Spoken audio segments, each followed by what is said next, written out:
উনি আমার সঙ্গে যখন প্রচারে বেরিয়েছে গ্রামের মহিলারা কিন্তু খুব ভীষণ রিয়াক্ট করছেন। আমি ওনাকে আগেই বলে দিয়েছিলাম গ্রামে এসো না।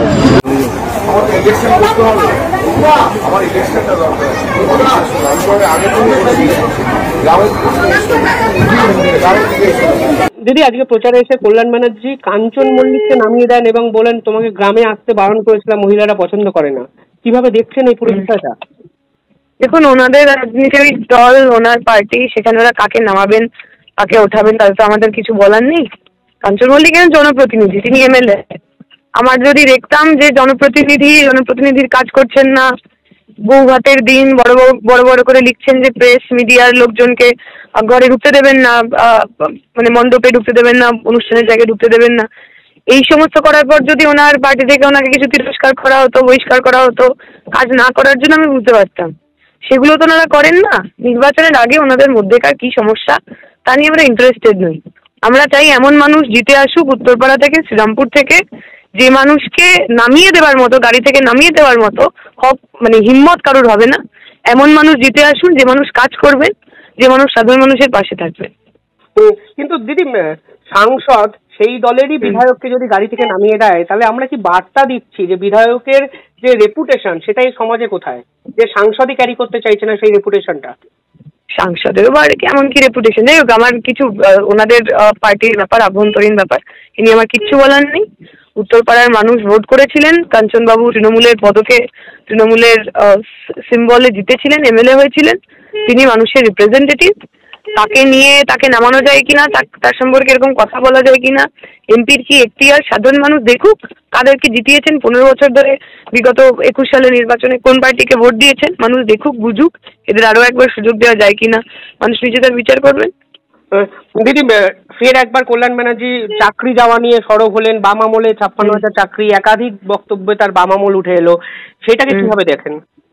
আমরা বলবো, যদি আমাদের সময় বেআইনি কাজ হয়ে থাকে, আপনাদের হাতে সরকার আছে, সিআইডি আছে, যারা যারা ওই সময় বেআইনি নিয়োগে জড়িত ছিলেন সেই প্রত্যেকের বিরুদ্ধে আইনি পদক্ষেপ নিন, মামলা করুন। যারা যারা দোষী প্রত্যেককে জেলের মধ্যে ঢোকান।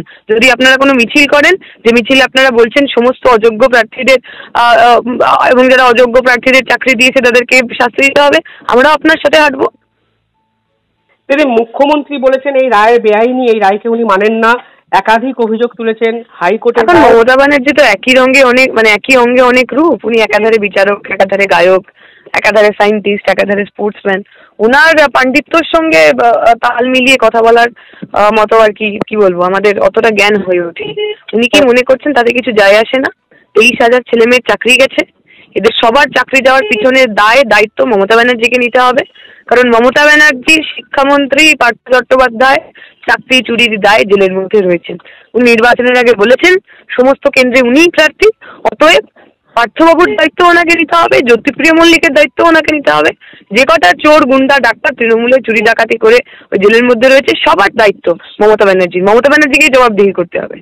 দিদি, 10 মিনিট আগে বিকাশ রঞ্জন ভট্টাচার্য আদালত অবমাননার একটি মামলা করেছেন মমতা ব্যানার্জির কোড অফ কন্ডাক্ট, যে কথাগুলো বলছেন সেটা নিয়ে। আপনি কিভাবে দেখেন এই পুরো বিষয়টা? আইনি ব্যাপারে বিকাশ রঞ্জন ভট্টাচার্য অবশ্যই অনেক বেশি আমাদের চেয়ে জানেন, তিনি সঠিকভাবেই মুভ করেছেন। আমি আইন বিশারদ নই, ফলে আমি এ বিষয়ে কিছু কমেন্ট করব না।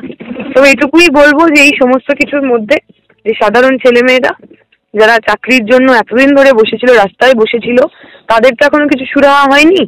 কি করে তাদের সুরাহা হয়, কি করে যে ছেলেমেয়েরা যোগ্য ধর্নায় বসেছেন, এই দুর্নীতির বিরুদ্ধে সবার প্রথমে মুখ খুলেছেন, সাহস দেখিয়েছেন, তারা যাতে কিভাবে সত্তর নিয়োগ পেতে পারেন তার জন্য আমরা লড়াই করতে চাই, তার জন্য আমরা আইনি একটা সলিউশন চাই, আইনি সমাধান চাই। কিন্তু মুখ্যমন্ত্রী বলছেন বিচারপতিরা কি টাকা ফেরত দিতে পারবেন, কাদের টাকায় ওনারা গাড়ি চড়েন, সিকিউরিটি পান, আইন বিশারদ না হলে। মমতা ব্যানার্জি যখন সবকিছু জানেন তখন সেইগুলো উনি নিয়ে আসুন না, চোখের সামনে নিয়ে আসুন, খবরের কাগজের সামনে, লোকের সামনে নিয়ে আসুন, দেখান যে এই যে অমুক অমুক বিচারপতি অমুক অমুক লোকের টাকায় গাড়ি চড়ে, ইলিগাল কাজ করে, দেখান কে আটকাচ্ছে ওনাকে আটকানোর মতো কারোর সাধ্য নেই। সেগুলো বলছেন না কেন, যদি এতল উনি জানেন যে এখানে ওখানে এত দুর্নীতি হয়েছে। দিদি, আমার শেষ প্রশ্ন, ফের কল্যাণ ব্যানার্জির মুখে কুকথা শোনা গেল। অভিজিৎ গঙ্গোপাধ্যায়কে তীব্র আক্রমণ করলেন, বিচারপতিদের আক্রমণ করলেন, বলে সুপ্রিম কোর্ট থেকে 5 মিনিটে স্টে নিয়ে আসবেন, রায়ের উপর স্থগিতাদেশ নিয়ে আসবেন। সে তো এখন তোলামূলের একটা সিস্টেম হয়েছে যে নির্বাচনের আগে নির্বাচন বলছি পরীক্ষা প্রার্থীদের কাছ থেকে প্রথমে টাকা নেবেন, ঘুষ নেবেন, তাই দিয়ে ঘুষ নেওয়ার তাদের চাকরি দেবেন। তারপরে যখন সেই দুর্নীতিটা বাইরে চলে আসবে তখন স্টে নেওয়ার জন্য আবার তাদের কাছ থেকেই টাকা নেবেন। তো টাকা মারা কোম্পানি তৃণমূল তো তাই।